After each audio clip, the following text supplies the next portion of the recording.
Do you know what kind of capital you need to raise to grow your business and how to get it? Not everyone should raise capital for their business. If you're trying to grow your business incrementally, say 10% or 20%, it might not be the right time to raise capital. Raising capital is perfect for when you see a big opportunity you want to go after. Maybe you're trying to go national. Maybe you're trying to hit 1 million in revenues or 5 million in revenues. Maybe you want to acquire another company, or you just see that your competitors are getting ahead of where you are and you don't want them to eat your lunch. That can be a good time to raise capital and make sure that you have the right money in the bank to spend on marketing, hiring a team, and making sure you can sprint ahead of that competition. There are 7 kinds of capital you can raise for your business, and I have a little cheat sheet about that I'm going to share with you today. But first, let me say that this landscape is always changing for how to raise capital. So don't take any of this as gospel. Go out and do your own research. When I needed to raise capital for my first business, Little Pim, my language teaching company, I didn't know what kind of capital I needed. I was at about 800,000 in revenues, and I knew I could get into the multi-millions, but since it was a product business, I needed more money in my coffers to get there. We were competing with Fisher Price, with lots of video companies. Ours was a multimedia product, and we needed to have money for marketing, distribution, team, everything. I wound up spending 9 months researching what is the right kind of capital and ended up raising friends and family, angel, and venture capital. I've actually raised pretty much every single kind of capital at this point, from nonprofit to for-profit. I've raised over 26 million between my philanthropic dollars and the for-profit dollars. And I did teach a class about raising capital for 3 years at Parsons. So this is something I love to share with other women because I know that trying to figure out what the right kind of capital is can be super confusing and overwhelming. And also, there's a lot at stake. In our last class of Accelerator, we had a woman who had a business that was making 600,000 in revenues and had multiple locations. She was already doing pitch competitions and super excited about raising her first round of 1 million in venture capital. But when she came into our program and we started looking at her business model, we realized that her plan to franchise was going to alienate a lot of venture capitalists. They don't love to see franchises because as soon as you have franchisees, you lose control. Plus, the franchisees take a big cut. So it's not a model they love. She didn't know that. How would she? And once she found out, we worked on her business model, changed it around, and now she's out raising capital again and everything's going smoothly. So I want to make sure you make the right decision about raising capital for your business. Let me share this little cheat sheet I created so that you can get a sense of what your choices are. Now, this is not, again, gospel, but this will give you some guidelines. So down at the bottom left, we have the kinds of capital that are a little bit easier to obtain, but also tend to not be the big dollars.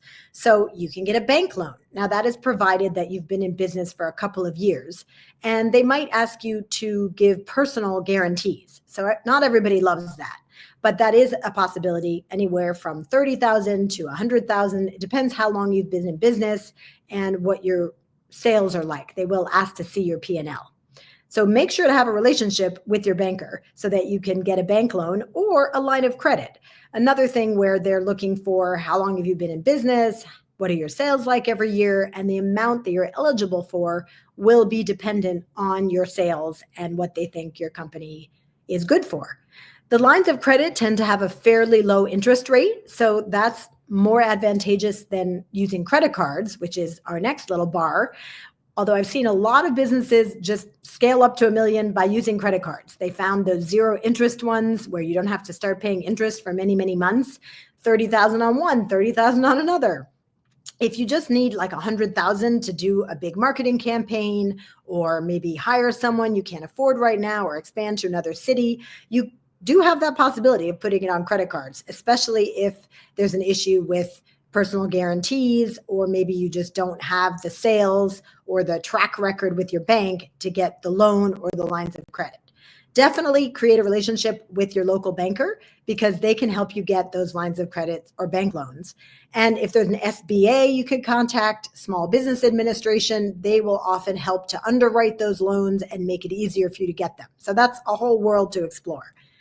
Grants aren't relevant for every single business, but if you're doing something where you can apply for grants, that's great money because they don't take any percentage of your ownership, and it's, free money. It tends to be big, long applications and very competitive and can take very many months. So if you're looking for something quick and easy, that's not it.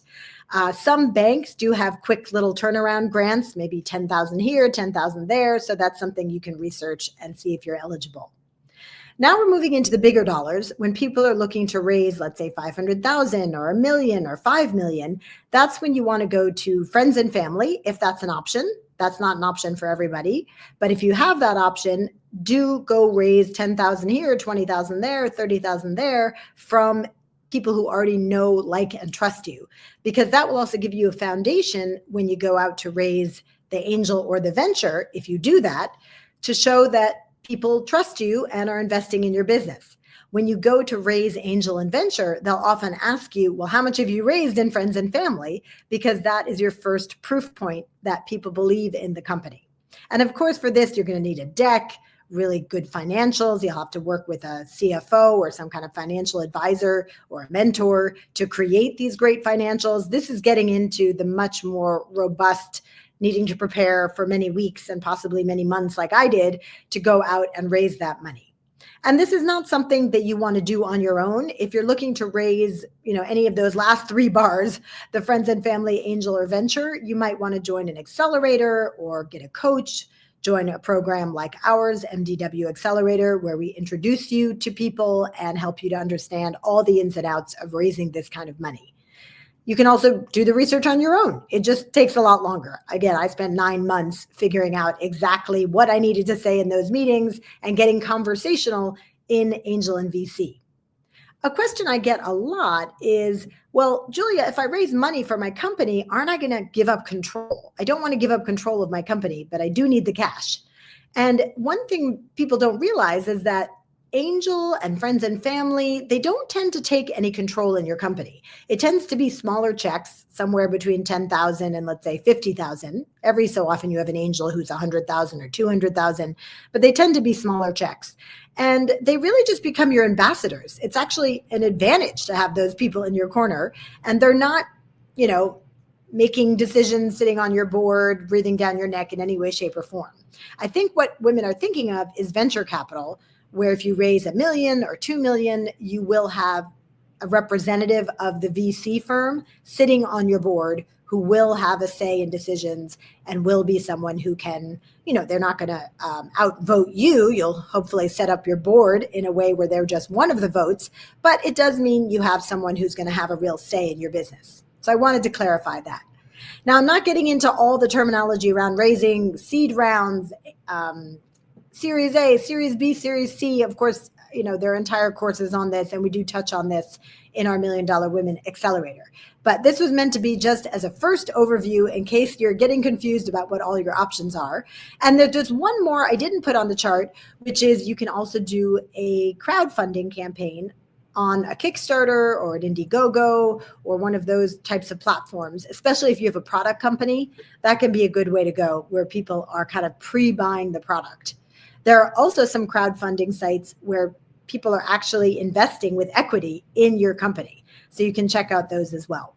I hope this was a good first overview. And if you're interested in getting some help with figuring out what kind of capital, set up a call with us. We are enrolling right now for our $1 Million Women Accelerator winter cohort, and doors are closing soon. Or if you're watching this at some later date, you can set up a call with us, and we're happy to talk through with you what your needs might be, whether or not you wind up joining one of our programs. We're always happy to talk to entrepreneurs and help them navigate these complicated waters of what kind of capital do you need. And I will say, if you do raise the capital, it will give you the coffers to do those bigger moves in marketing and team building. And raising money for my company, Little Pim, my language teaching company, is what allowed us to get into the multi-millions, to hire team members away from Disney, to get into Barnes & Noble nationwide and ramp up our direct-to-consumer. And ultimately, we sold the company to our largest partner. So big stakes, big rewards, big risks. I know it's all a little intimidating.